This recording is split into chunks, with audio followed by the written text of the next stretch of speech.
Alright, time to give you my review of this thing here. The third-person mount made by Sail Video System. This is the one that I've been using recently together with my GoPro camera. This happens to be the GoPro Hero 3 Plus. But the mount is designed to be universal, reusable with all kinds of different cameras. You would just need a tripod mount to screw in to this ball joint here, and unfortunately the GoPro doesn't come with this tripod mount here. I had to buy this separately, which was very disappointing, but doesn't have any bearing on this product, of course. So as you can see, this is basically what appears to be an acrylic plate for the back here, which is rigid. On top of it you have the mount here, and the way it's held in place is with this lock. If I pull this out, I can lift the thing off, as you can see right there, and that also means that I can basically attach it in any way I want. Let me just take off these straps here. So in pretty much any kind of position you want it. It would most likely be either straight up or to the side, depending on what you need. And as you can see, it's pretty easy to put this back on. You just slide it in and engage the lock, and there you go. Also, this joint here rotates. If I loosen this, I can again rotate it in any position I want to have it either further against my back or away from it. This accessory here is used to stabilize it a bit further, like that, so you have an additional point of attachment, which definitely does make a difference.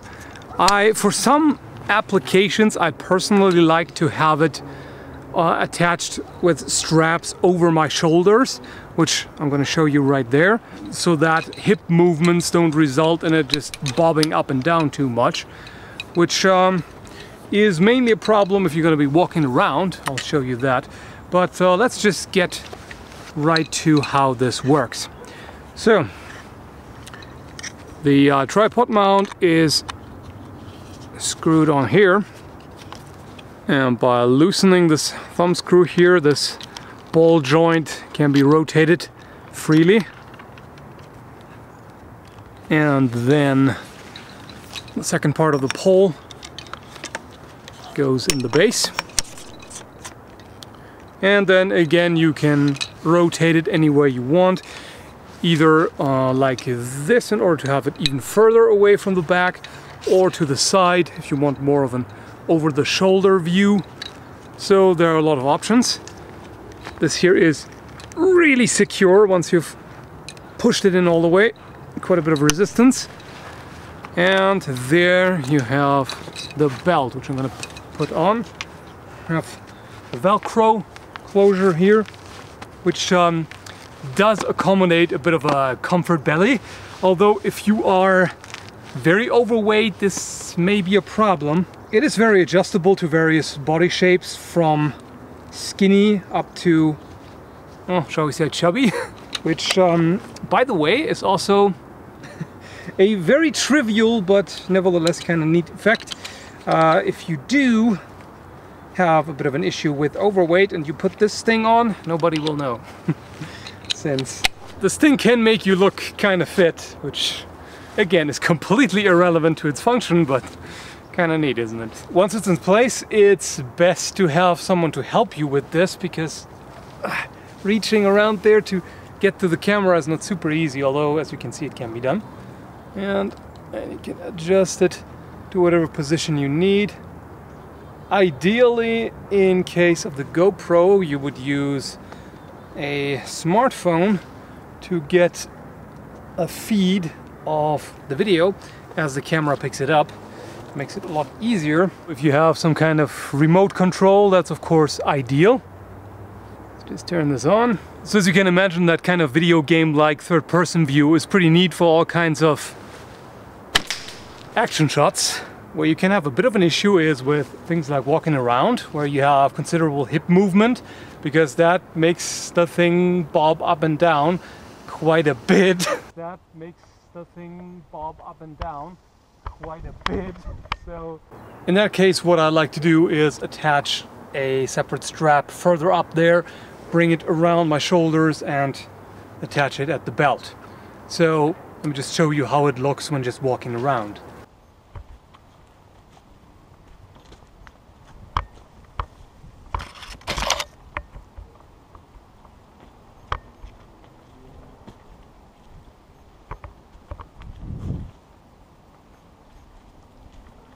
Especially running can be problematic.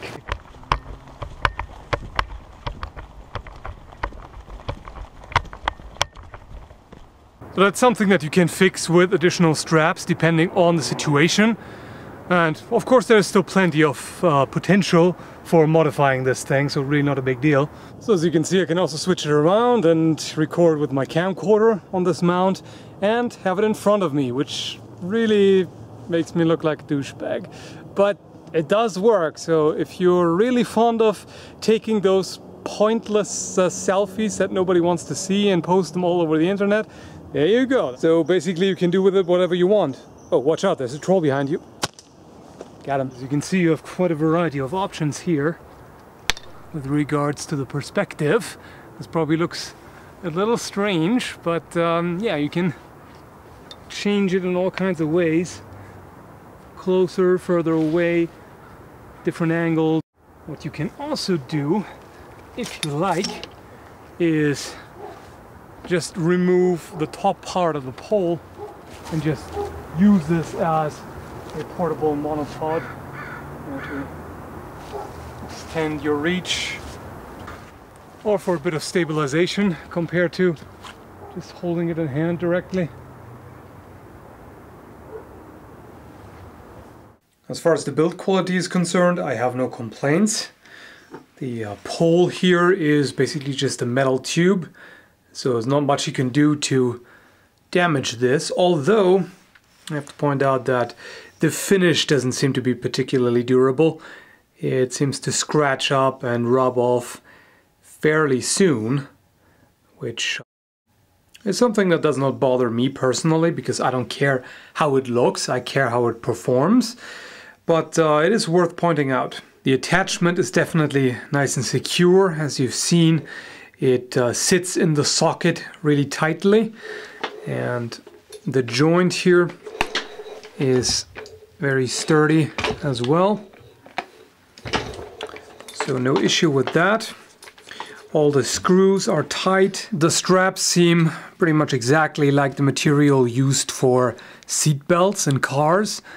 So those would be extremely difficult to tear or otherwise damage. The belt is made of stretchy material that can also breathe because it's permeable, so you don't have to worry about sweating too much in this. The closures seem very robust, heavy duty stuff, as well as the Velcro. You can see it is very securely attached to the belt, and this is not going to wear out anytime soon. Also, the threads are nice and clean, nothing unraveling, so definitely quality stitching.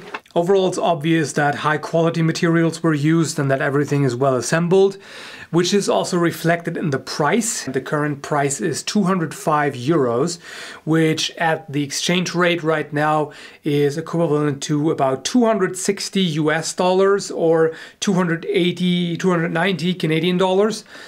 And that's of course a lot of money to put down on a camera mount.